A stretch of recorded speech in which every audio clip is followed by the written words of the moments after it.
this piece, this Bach Invention. I really can't wait to share it with you today, my excitement and joy of playing this piece and practicing. What I'd like to do is go through from the chart that you have and just work on the systems one at a time. And what I'm showing you is how I practice and how I study. These are suggestions for you, for the teachers and their students. You might want to incorporate some of the ideas. We start with the right hand playing a broken F major triad. This piece is in F major. There's our triad. He breaks the triad. And up to the top, and of course the descending scale. That's the motive of the piece. Then when we get to our second system, or second musical thought, we get what I call the back and forth. This is the chattering conversation between the two hands. Here they're absolutely in unison. Now, as you know, this is a canon. So what one hand does, the other hand answers exactly at the distance of one measure. So, at the beginning of the piece, back to system 1, our right hand, measure 2, the left hand answers exactly. And one really fun thing to do is to play like that, zigzagging measure to measure, and seeing, checking for yourself, is it an identical repeat? Is it an identical repeat? These being canons are built-in practice for equal hand facility and virtuosity. Most of the teaching pieces, or a lot of them, don't give that. There are melody in the right hand and chords in the left. But these Bach inventions give equal importance to both hands. And they also teach us musicianship of listening.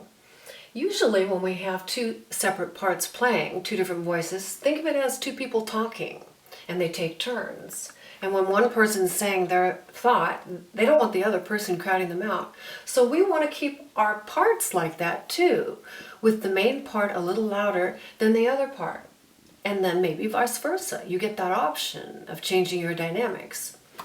Let's go forward with the piece here. When we get to this third system here, this is a really important part in the piece, because up until now we have only had chord distribution or scales. It's all fit with the triads and their inversions. Beginning of system 3, we get a step. This in the left hand can be very tricky. It's often easy for the student to miss that and see the importance of it. It's important because that is a new harmony signaling a modulation. We don't even know at this point that we're modulating to C major, but we are. So at that point, system 3, B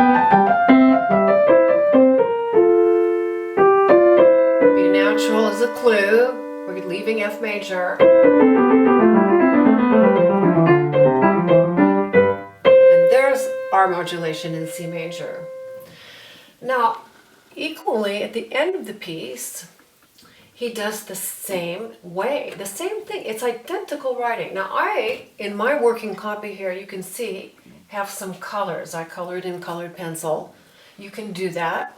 I like to do that because for the student learning the piece, as a teacher I can say, okay, let's play the two green boxes back to back. So that would be like this. First green box, second green box. And that's important for two reasons. It teaches the student that it is identical material, and it teaches their fingers those patterns because they're not in the same keys. That means the intervals and the fingerings are going to feel different in your hands. So they need to be learned separately.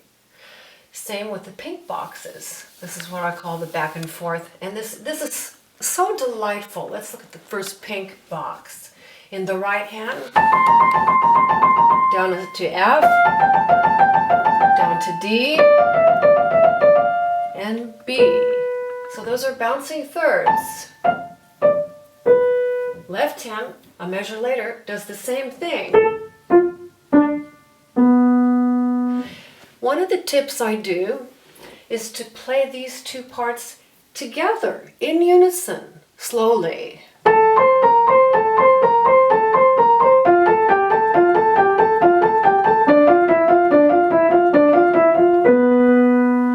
That's a really excellent way to check, yes, it is exactly the same. And if you can track that, you can hear it better.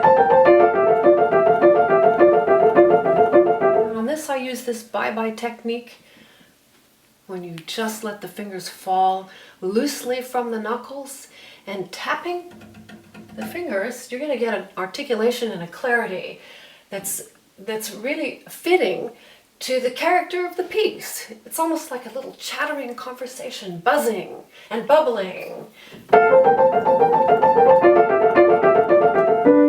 And the other thing is, you don't want to bring out equally. That C has to disappear a little bit. So we hear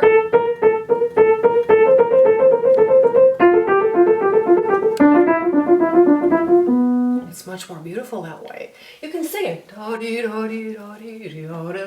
and so on. All right, going now to our modulation, System 4, the C major section. I have really had fun marking this up. And I always take colored pencil rather than felt pen because you can't erase. And when you write all your fingerings too, never ever write in pen, write in pencil, because fingerings change over time. I think finding the right fingerings for your hand is one of the biggest challenges. And in fact, some of my music has got worn out paper all the times I've erased on it and changed my mind with fingerings.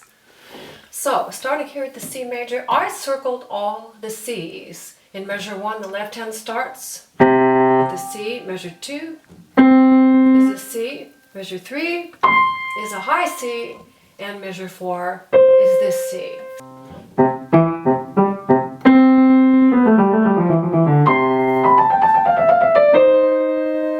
Right there they merge, and here is this almost frightening, unexpected harmony. I labeled this a link measure. It's something unexpected and dramatic and is really serving as a modulation. But it only happens in these two spots in the piece where I labeled it link measure. It's actually connecting the end of System 4 to System 5. So we have it in the left hand here. Gosh, that is so tense. It's just loaded with tension.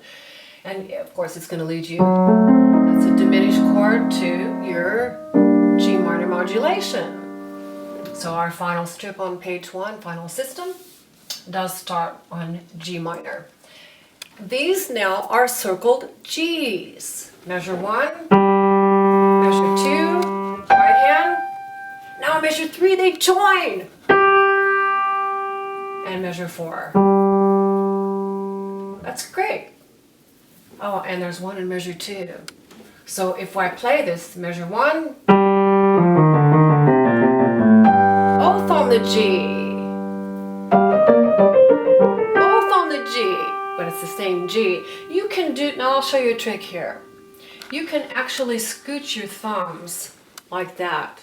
And I really recommend that rather than just to play it with one thumb. You can, but your mind needs to know that it's two voices joining together on the same pitch. It just psychologically is different than if one hand just checks out and you just let the other hand play it. Just a suggestion, but I think it's powerful.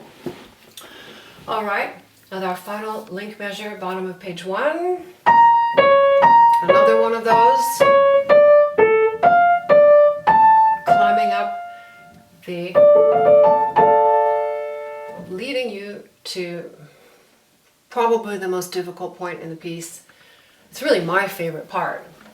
And with your chart, you can see your addendum here, that this is broken down, the 5 measures.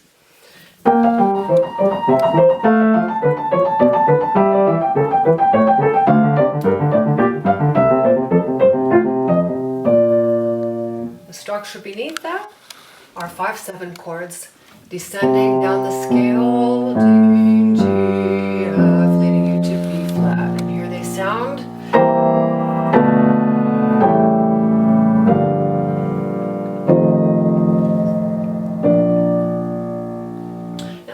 this addendum for me and for you and my students and your students because you can practice taking the left hand alone and playing the right hand corresponding chord like this. Now your fingers feel that you're covering the same 4 notes in both hands. Next measure. Next measure. Now we trade parts. I love this. And this is kind of confusing here because we're expecting, but Bach isn't going to give it that quickly. He's delaying the E flat and taking the E natural. Little twist there. You're not going to get that resolution so quickly. It's wonderful, but pay attention to that E natural and maybe give it a little emphasis because it is unexpected. Another thing that comes with your chart is this satellite overview. And these are just fabulous. You can't really do this very easily with regular music because the piece is not broken up into the sections to begin with. But because I had it engraved this way, I was able to make a 1-page satellite view. Color in with your colored pencils if you want the sections here. You can have your one color box here and the other because that's a pair, and then those same 2 pairs appear at the end of the piece right here. And this whole middle section, when you see it as a unit, culminating in that 5-measure, what I call a golden jump point, the part in the piece that's the most difficult and needs the most attention, it leads a certain rooted and groundedness in your conception and in your performance of the piece. You know that you've almost like climbed the mountain. You're basically done. You're out here. And that's a tremendous benefit, being able to follow a piece in your mind. I tell my students that they have to be a conductor. What do I mean by that?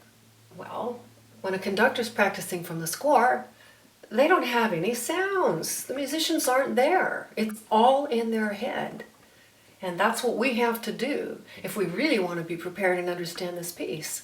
Be able to take it without the piano, without any sounds. Hear it in your mind. See if you can play through the piece. Go sit outside on a nice bench under a tree and take your 1-page satellite view and see if you can play this through in your mind.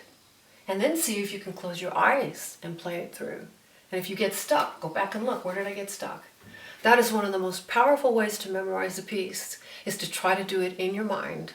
I can't tell you how many sleepless nights I've had when I think I know a piece and I go to try to play it through in my mind and I get stuck. I go, okay, I better go back and look at that part. So anytime you're having problems, you're getting stuck, pay special attention to that part. When you go to practice, this is a great thing too. I tell my students, and I do it for myself, I ask myself when I sit down at the piano, what do I want to work on today? What does this piece really need so that I'm going to forward my progress? I don't want to just waste my time playing it through one more time and not making it better. So I say, okay, I think I need work on that part. So, or this part. Start with your hardest part. Go right to that one.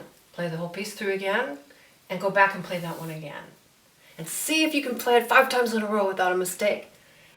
And you know it. So, I hope you enjoy working on your piece. This is a piece for the rest of your life. You'll find more and more discoveries in it, and it will become a friend for you. It's so exciting when you really know something and get to just play it like Clara Schumann said, my soul takes wings when I play for memory. Have fun with this.